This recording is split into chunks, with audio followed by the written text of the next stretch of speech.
Welcome to the Shower Epiphanies podcast, where we explore your hidden thoughts and desires, revealing your greatest drop the soap moment. The need to have closure in any given situation is sheer human nature. And when it comes to romantic relationships, this desire skyrockets. Has your previously failed relationship left you in immense pain? It's not uncommon for people to shy away from a new relationship after their first one fails miserably.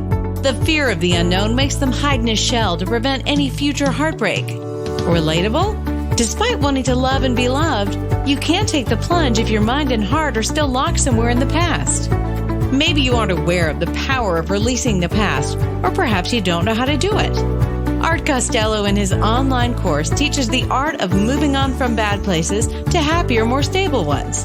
This course can change your life for good, helping you beat all kinds of negativity on the road to eternal bliss. Sign up now before the gloominess gets the better of you at expectationacademy.com.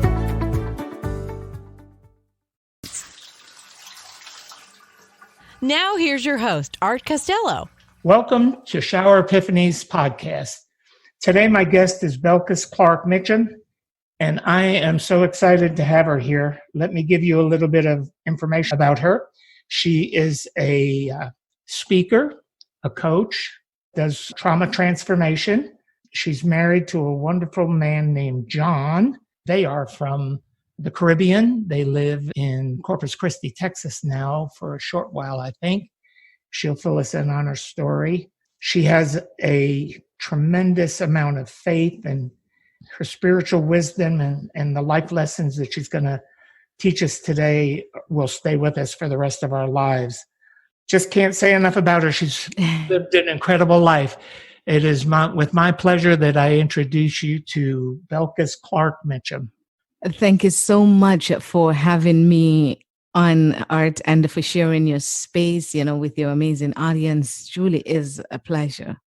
I'm glad to have you here, and I can't wait for you to tell us your story and see how we can help other people transform and live the life they're meant to live, and have you tell us your story of how you've overcome some incredible odds, just incredible. Oh, it is typical that at the end of the year, I get very reflective. Well, I'm generally very reflective thinking about it, but at the end of the year, you start really thinking back. And I sat down today and, I reflected on the girl I used to be, the woman that I've become, and where I'm looking to go. I grew up in the Caribbean. I was born in the Caribbean, a tiny island called St. Kitts. But I didn't just grow up on a small island. I grew up poor. And it's not that everybody on the island is poor, because that's far from the truth. But I grew up poor. I grew up in a big family, but we were really, really poor. I mean, it was hand-me-downs and the books. Good thing they did not change textbooks very often, because then it was passed down, covered in a nice, thick brown paper that endured. And so it was a lot of hand-me-downs. And I remember I was telling my husband today that I remember there were days when hunger would hit so hard, and so you're squinting to find whatever, and there would be old bread that had gotten hard, and you would dunk it into like milk with water or something that had been stretched with whatever little sugar you can find, and so it would soften it. And basically, that would be a meal that would keep you for a bit, and you go out to play again. And that childhood innocence, though we didn't have much, was shattered, literally just ripped apart when there was sexual abuse, molestation, incest. My earliest memory is like I was maybe about 10 years old or so. Well, that's my earliest memory of sexual abuse, but there were touchings and little forcing you to do certain things, that had occurred earlier than that. And that sent me down a path that would bring about a lot of hurt and even more hurt and more pain and more trauma into my life, into my space. And it made me wonder what kind of person I would have been had that not occurred. But we'll get to that. And I remember it's as if I couldn't laugh, or if I did, it seemed forced or faked. I withdrew into myself a lot. It's as if the spark and the bubble that sometimes I thought was there just couldn't come up. I did not know what happiness felt like. I remember as a teenager, I would look up the word happy and I could understand intellectually what it meant, but I could not feel it. Later on, I learned to realize how much I had disconnected, disassociated. My feelings were locked away somewhere, and I was just functioning on a level. And I'd become really good at doing what I was told, which is one of the things too that really prepped me for allowing more abuse into my life. When it seemed as if you don't have a voice, if from such a young age, when that voice is taken away, you feel as if you're just meant to serve, to give. So as I grew and I withdraw into myself, the moment any male attention came my way, I was like, oh, maybe this would be the one who think I'm worthy of being loved. So when you got teachers who go like, oh, I remember one incident, I was grade 6, and the teacher said, come with me, Belkis, to the art supply room. We're going to do art. I need you to help me bring some supplies back. So I was like, oh, me? Really? I exist? And I went, and as soon as he closed the door, he tried to kiss me. And the thing about trauma is that it really conditions you to give in to the trauma or like behavior, understanding what I'm saying. So being abused as a child conditioned me to think, being molested, being touched and forced to either just lay there and take whatever was given to me, that conditioned me to think that is all that I was good for. So when this teacher tried to kiss me, I'm trying to push away, but male, child, stronger. I just went in. I literally switched off the fight.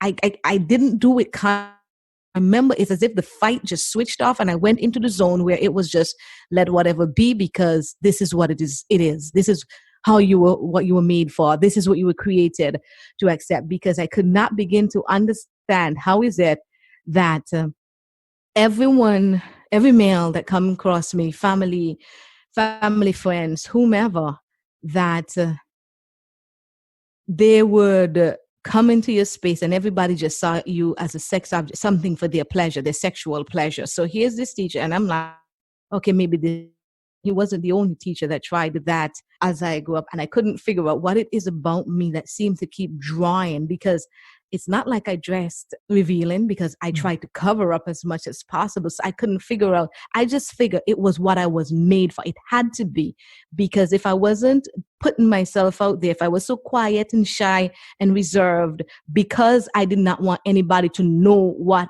had happened with me or was happening with me, I became very reclusive. Like, I read a lot. I escaped through books. That was my salvation. But it wasn't good enough, because several times I tried to slit my wrist or drank stuff to take. As a matter of fact, when I turned 16, the day I turned 16, I was released from the hospital for my first suicidal attempt on my birthday. Oh. And I had several attempts after that, because I couldn't escape the torment, the torture I felt inside. I wanted childhood back. I looked at all the youngsters, youth, teenagers, friends around me. They were so happy. They were so carefree. And I just seemed always as if I was oversensitive to everything. I was always unhappy. I did not know how to take the knowledge of happiness, the dictionary meaning, and connect it to a feeling. I did not know. And I felt just like torn apart, as if emotions were on one side and my intellect on the other, this other person, and I couldn't seem to bridge the gaps. I walked around almost divided with this hole that just go from head to my toes. So it was like a little space in between, never connected. And I struggled with that all through my teenage years. I mean, my grades started to slip. And I was like, why is it that no one seemed to hear me, though I'm crying out? But maybe I wasn't saying the words. I think that I was saying it, but I wasn't. And so I went on suffering with my mom. My mom moved to St. Martin when I was like 9, and we went with her, but I was old. So We went to school in St. Kitts, but lived in St. Martin. So it was like back and forth between the two islands. And I would beg her sometimes to just come home during the semester, the school term. But of course, she's working and she can't just do that. And so I felt even more abandoned. I just felt like there was no one to hear me. And so I tried to end it because I couldn't make the thoughts stop, the feelings stop, the depression go away. I couldn't make it stop. At what point did you, I'm almost at a loss for words thinking of the pain, because, I know the pain that I've had in my life is nothing even closely compared to what you've experienced. So I guess my question is for you, Belkis, is at what point and what was the catalyst that brought you from that darkness to the light? Oh my gosh. Art, I would like to tell you that it was like a one thing that went like boom and everything changed. Doesn't happen that way, does it? No, I don't think it does. Really, have I heard I don't know if I've heard anybody say that it did.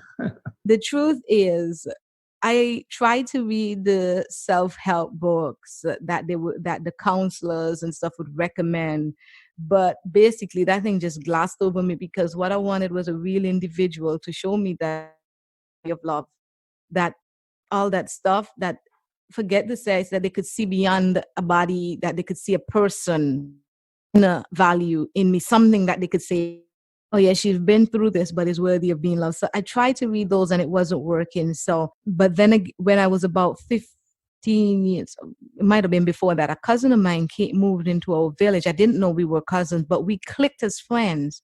And he stood with me to today. He stood with me through thick and thin, constantly reminding me that you may not see it today, but I love you, who you are, your spirit, and you will do something great with your life. And I'm here to make sure that you live to do that. He said, he told me, if you ever feel like taking your life, just call me. And he was there. If I called 1:00 in the morning, he would talk with me, even if he got to go to work or have classes or whatever. He has always been there. And that made a difference. It made me try a little bit because I'm like, okay, here he's telling me something, though I didn't always believe it.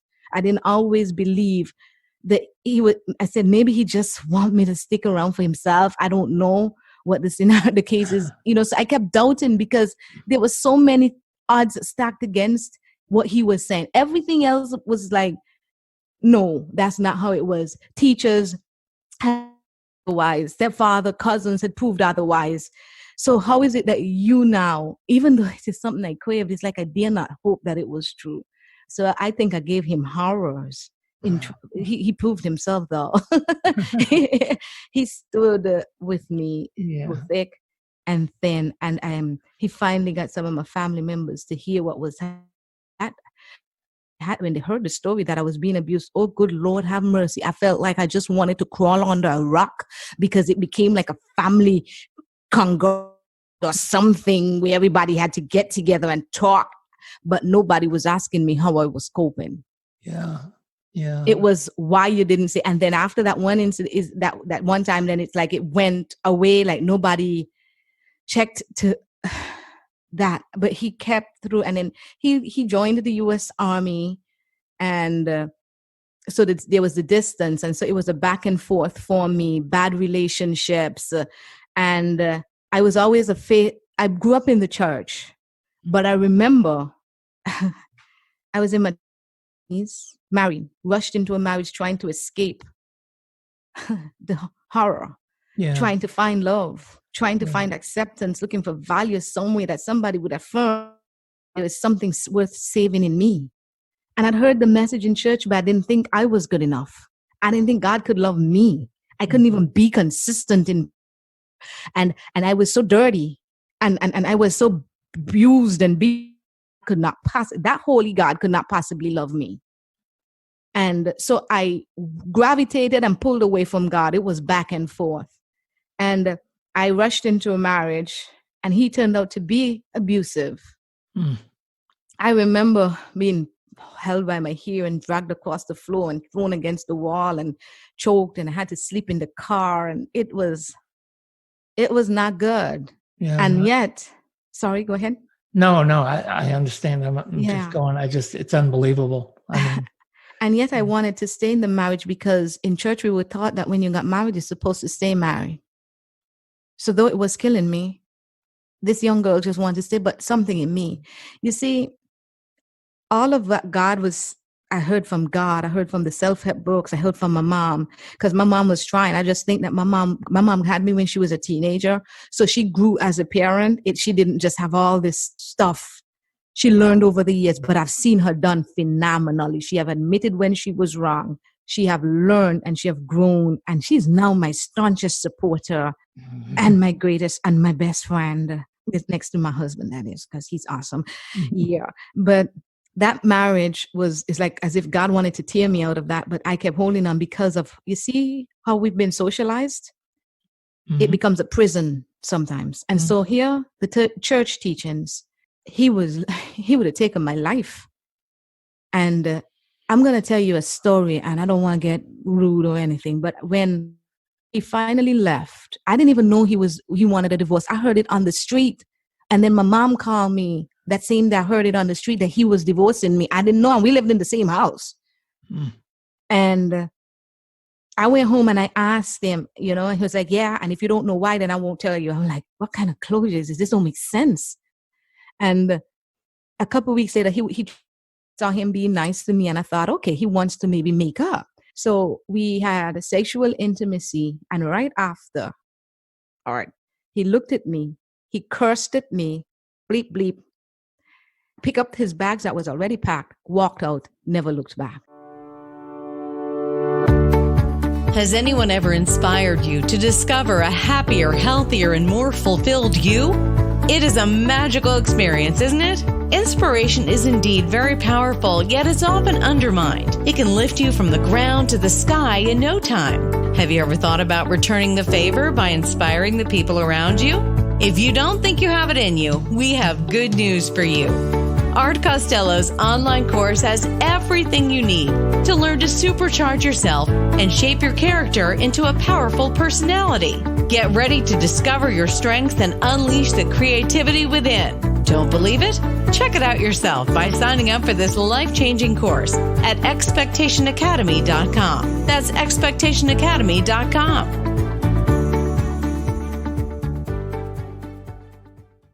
Unbelievable. I sat outside one night under the nice Caribbean sky. I could never forget this. I could hear the ocean and I could smell the salt on the air. And I sat under that beautiful night sky in a dark corner of the yard with a razor blade in my hand, ready to slit my wrist. This was my turning moment because I heard, it's as if all that I had been reading and hearing in church and from my mom about this God, because I kept asking, where are you? Prove to me you're real. I don't want to know what my mother knew. I want to know for myself. And I'd been begging and pleading for years, dear God, please, just show yourself real if you are real. And I felt like he wasn't showing up. But that night he did, because I heard clear in my head, I died for humanity. You don't need to die for anybody else.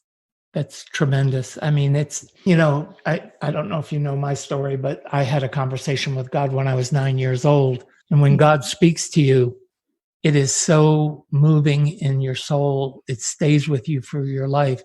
But there's so much forgiveness in it and comfort that comes from hearing that.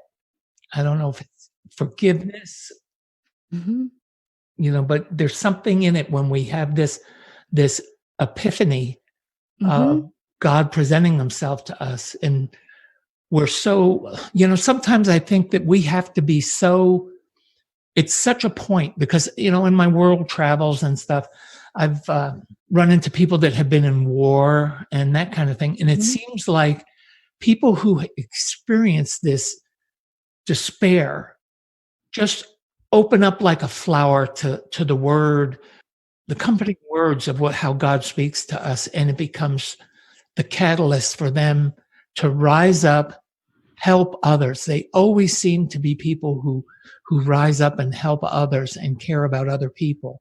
Do you think that that's true in a sense? Yes, it is. I believe, you're talking about it, and I am smiling because it is so, a lot of the persons that I've met who've really been through some hurt, some pain, when they come into contact with that awesomeness of who God is, like you said, it is a combination of a forgiveness, a clarity, a peace, a love. It's this complex thing that occurs that is hard to explain. It doesn't mean that all the ills in your life disappears, but somehow there's an element activated in you. And I believe that because we were a spiritual concept first, we were born of a spiritual line of thought and thinking and a vision of spiritual vision formulated for spirit, God's plan, his idea of who we are. He formulated that in the spiritual realm and then added a physical being. So I believe when we come in contact with him while existing in this broken physical world, that original spiritual DNA in us is activated. And I think that is what comes alive when we encounter God. So it is this inexplicable thing that happens. Yeah. But it is as if it's so, I don't know if you would agree, if you felt like it felt natural. It felt as if, yes, this has always been there. I just didn't know. It just felt real right.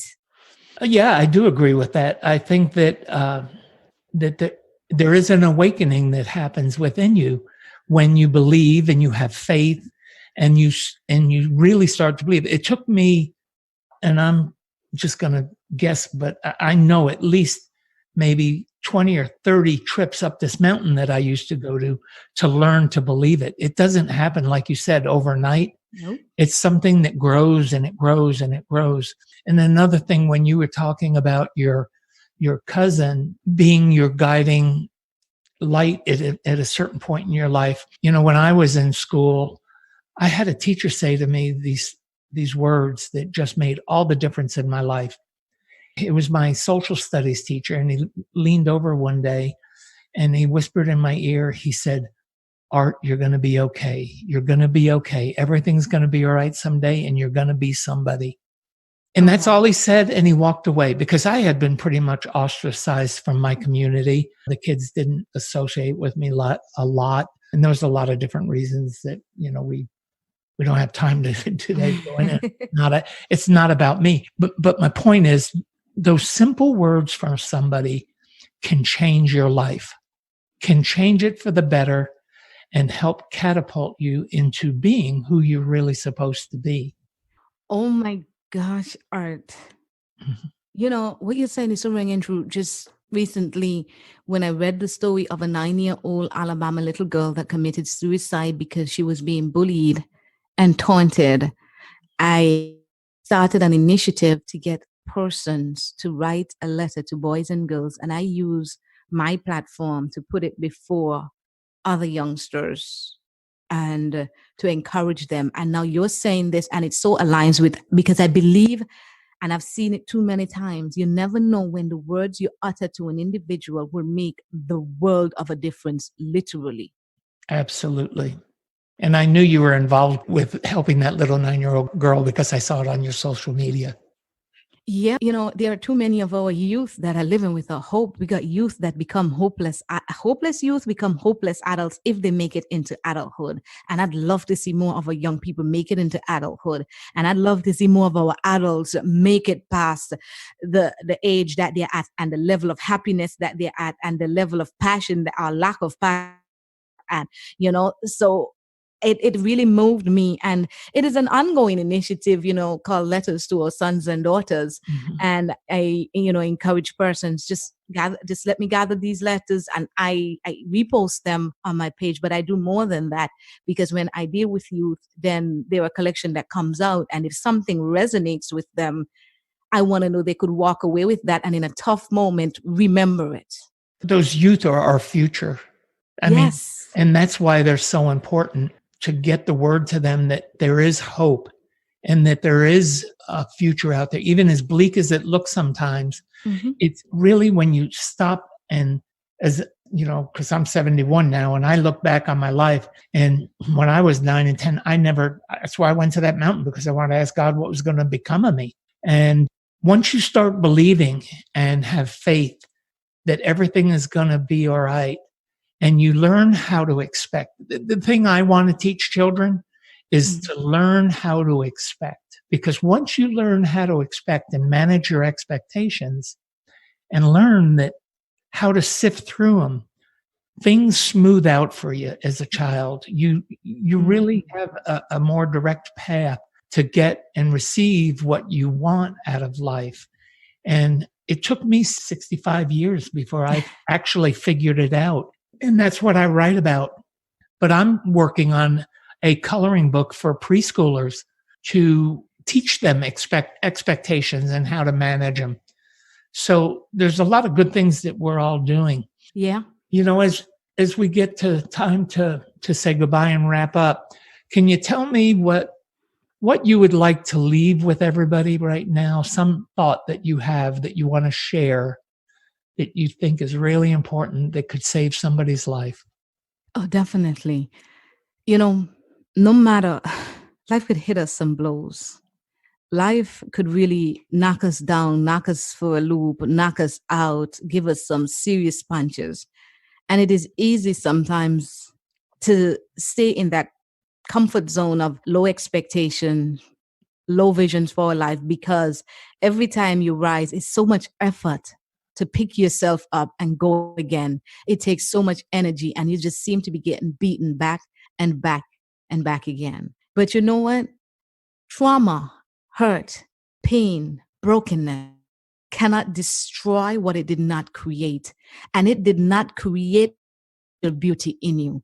It does not take the validation of somebody else to say that you are worth being here. You are here. It does not matter the circumstances under which you got here. There are multi-million brilliant ideas out there that started in some weird, wacky, offbeat way. So no matter your weird, wacky, offbeat way that you got here, look at me. My mom was a teenage mother who was encouraged to have an abortion. But today my mother tells me that I am her visionary, her pioneer, her peace, her friend, the one who makes her laugh and bring joy. Had she aborted me, she would have bought in her future joy, her future peace, her visionary, the person who could be there and support her. So you want to make sure that somebody else does not get to dictate how and when you go out. You want to make sure that I know that divorce can out our fire.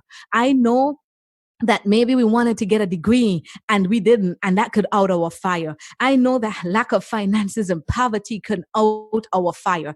I know that the struggles of life and the painful rejection that we receive can out our fire.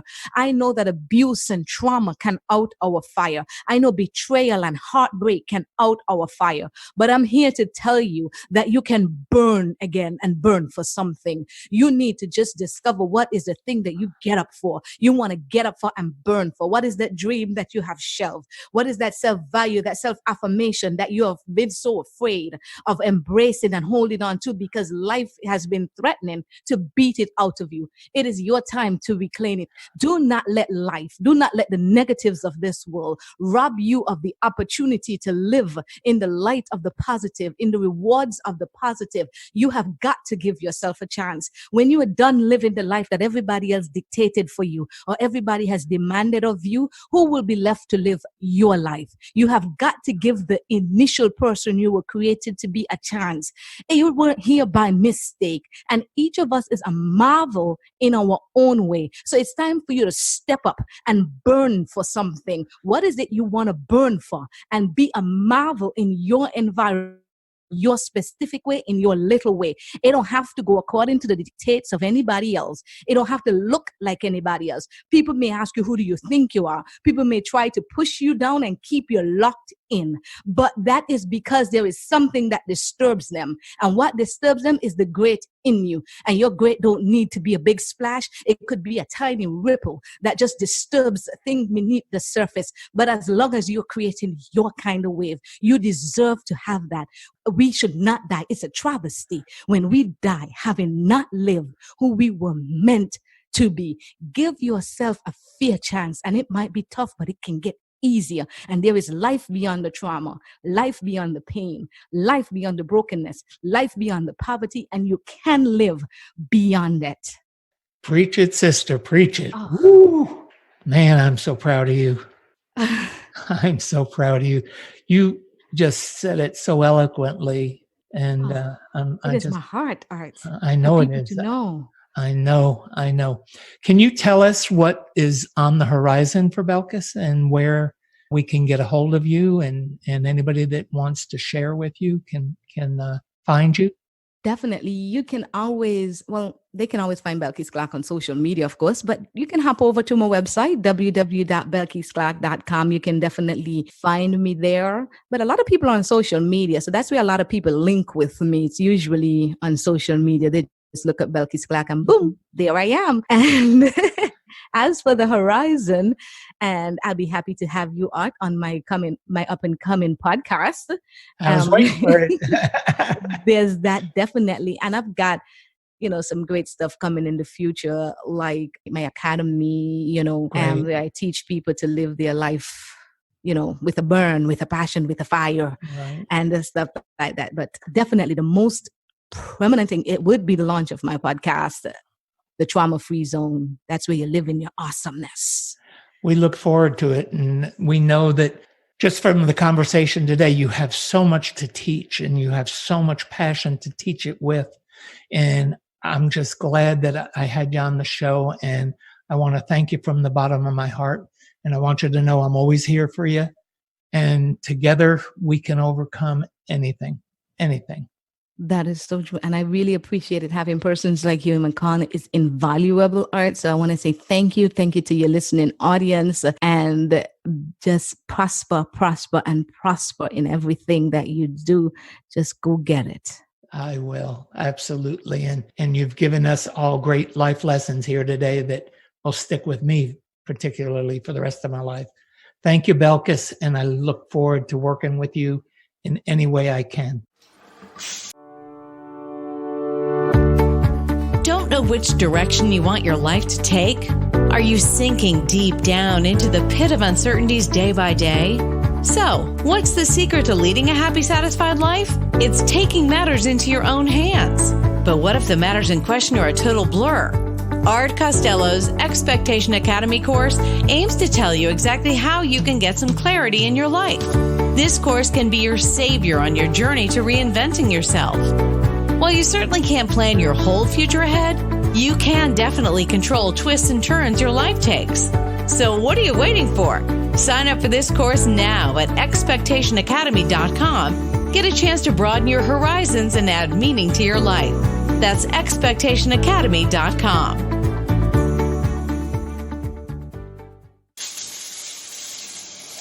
Thanks for listening to the show. Drop us your comments and questions with what you want answered on the show. You can subscribe on iTunes and Binge Network. You can also get more information on the website, expectationtherapy.com.